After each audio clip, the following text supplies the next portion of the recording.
Joining me now, Fox News national security strategist, contributor, Dr. Sebastian Gorka.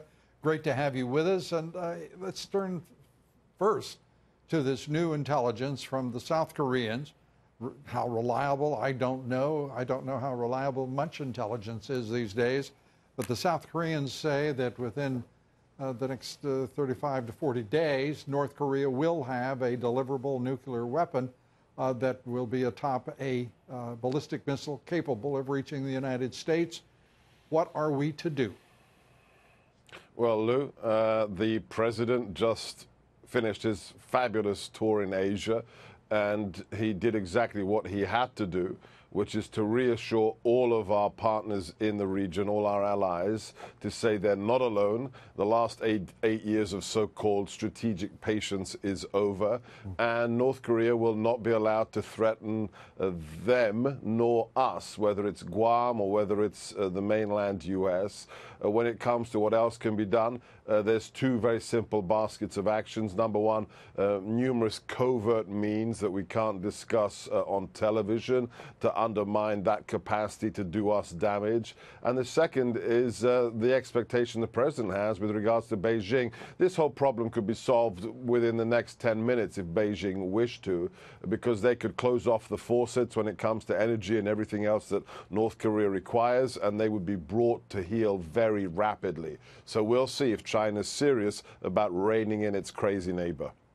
And we've got about 40 days in which to do that, apparently. If we take Kim Jong-un at the face value of his words, I'm not suggesting we do that in any way, but this is a continuing threat, and the window is narrowing, it seems. Is that correct?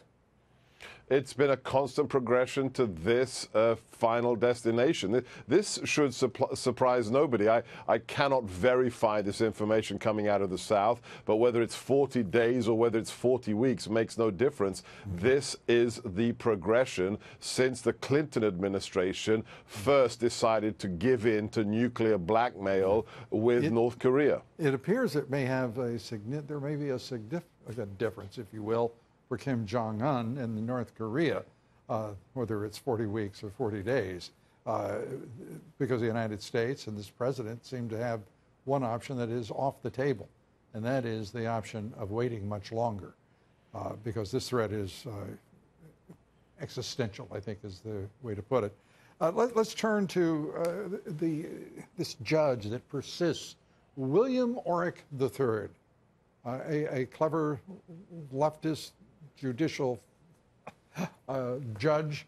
I mean, I just can't get over the guy who thinks he's in charge of national security.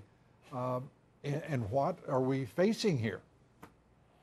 We're facing what really has been, the result of decades of the left pumping and packing the court, the benches, with their activist legal buddies. And if you read this ruling by the judge, even a first-year law student can see straight through it. The ruling states that the federal government has no right to act in such a way with regards to federal funds, with regards to cities that have different immigration strategies. That's the phrase the judge uses. Cities don't have immigration strategies. There's one thing in America that has immigration strategies, and it's called the federal government.